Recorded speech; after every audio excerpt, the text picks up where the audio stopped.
የአዲስ አበባ ከተማ ነዋሪ ሆኑት ወይዘሮ አበበች ገመቹ የ76 ዓመት አዛውንት ናቸው። እኚህ የእድሜ ባለጸጋ ከዛሬ 20 ዓመት በፊት ህይወትን ለማሸነፍ ሻይ ቡናን ጨምሮ በተለያዩ ስራዎች ላይ ተሰማርተው ራሳቸውንና ቤተሰባቸውን ለማስተዳደር ጥረት ያደርጉ እንደነበር ያስታውሳሉ። ይሁን እንጂ በድንገት ባጋጠማቸው ምክንያት ለአካል ጉዳት ተዳርገው ቤት ውስጥ ለመዋልም ይገደዳሉ። በአንድ ወቅት መንግስት በማህበር አደራጅቶ በፈጠረላቸው የስራ ዕድል በጥቃቅንና አነስተኛ የደረቅ ምግብ ዝግጅት በመሰማራት ዛሬ ላይ የአካል ጉዳተኝነትና የእድሜ መግፋት ከምንም እንደማይበግር በተግባር አረጋግጠዋል። ለዚህ ማረጋገጫ ደግሞ የአዲስ አበባ ስራና ክህሎት ቢሮ እውቅና ሆኗል። መጀመሪያ ስራ ሲጀምር እኔ ብቻዬን ነው በክራንች ወንበር ረጅም አርጌ ምሰራ የነበረው። ስለዚህ ቀጣይ አሁን ግን ያው ሰራተኛ የመቅጠር አቅሙ ሲኖረኝ ወደ 11 ሰራተኛ ደርሻለሁ። እንደ ከተማ አስተዳደር በስራ ዕድል ፈጠራ እየተተገበሩ ያሉ ተግባራት እኔና መሰሎችን ሳይቀር ከቤት መቤትነት በማውጣት ተጠቃሚ ያደረገን የሚሉት አዛውንቷ በእነዚህ ማበረታቻዎች ምክንያት ከራስ ያለፈ ሀብት ማፍራት እንዲችሉ እድል እንደፈጠረላቸው ይናገራሉ። በህመሜ ምክንያት ይሄንን እንኳን አላይም ነበር።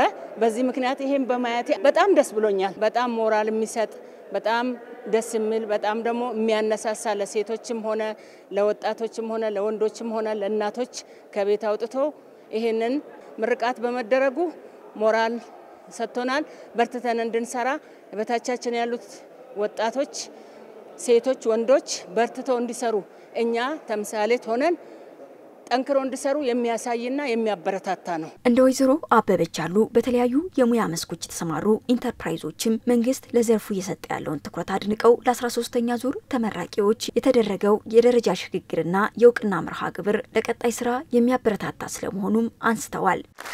እንግዲህ በዚህ ባራዳ ክፍለ ከተማ ጊዜያዊና ቋሚ ሰራተኞች አሉ። ከስራ እድል ከመፍጠር አንፃር ጊዜያዊ ሰራተኞቹ የቀን ሰራተኞች ሌበር የቋሚ እንደገና ደግሞ በቢሮም በሳይትል ላይ ያሉ የኮንስትራክሽን ላይ ቋሚ የስራ ዕድል ፈጥሯል።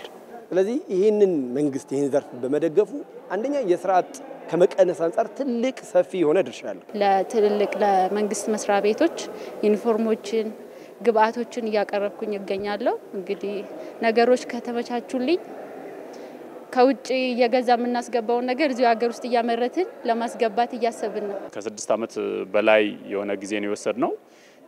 የብዙዎችም የስራ ዕድል ፈጥረናል። ከጊዜያዊ የሆነ በኮንስትራክሽን ስራ የሚተዳደሩ የእጅ ባለሙያዎች ከ40 በላይ የሆኑ ሰራተኞች የስራ ዕድል ፈጥረናል። የዜጎችን ተጠቃሚነት ለማረጋገጥ የሚፈጠሩ የስራ ዕድሎች ክህሎት መር እንዲሆኑ በማስቻል ረገድ በርካታ ተግባራት ሲከናወኑ ቆይተዋል ያሉት ደግሞ በምክትል ከንቲባ ማዕረግ የአዲስ አበባ ስራና ክህሎት ቢሮ ኃላፊ አቶ ጥራቱ በየነ ሲሆኑ የምርቃት መርሃ ግብሩም የዚሁ አንድ አካል ነው ብለዋል።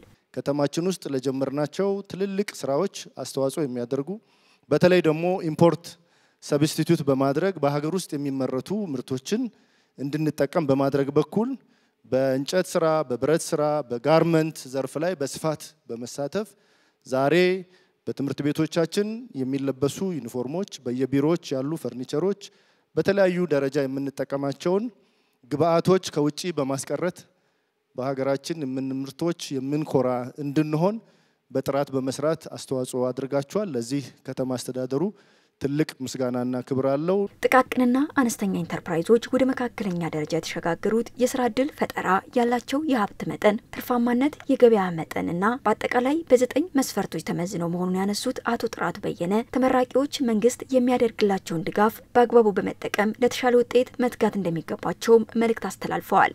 ዛሬ ተመርቃችኋል ስንል ስራ አብቅቷል ማለት አይደለም። ዛሬ ተመርቃችኋል ስንል ለተጨማሪ ኃላፊነት ራሳችሁንም ኢንተርፕራይዝ ውስጥ ያሉ ሰራተኞቻችሁንም ጨምሮ እንደ ሀገር ወደሚቀጥለው ከፍታ የምትሸጋገሩበት ነው። የተጣለባችሁን ኃላፊነት በመወጣት አደራ የጣለባችሁን ከናንተ በኋላ የሚመጡ ወጣቶችንም አርአያነት ባለው መልኩ ሰርቶ በመቀየር በማሳየት የምትዘጋጁበት ምዕራፍ ነው። ስለዚህ ይሄንን ምዕራፍ እንደ ከተማ አስተዳደር ለተጨማሪ ስራና ኃላፊነት እየተመረቃችሁ ያለ መሆኑን ተገንዝበን ድጋፋችን አሁን በደረሳችሁበት ምዕራፍ አጠናክረን የምንቀጥል ነው የሚሆነው። ሁላችሁም እንኳን ደስ ያላችሁ። እስቲ ለራሳችሁ አንዴ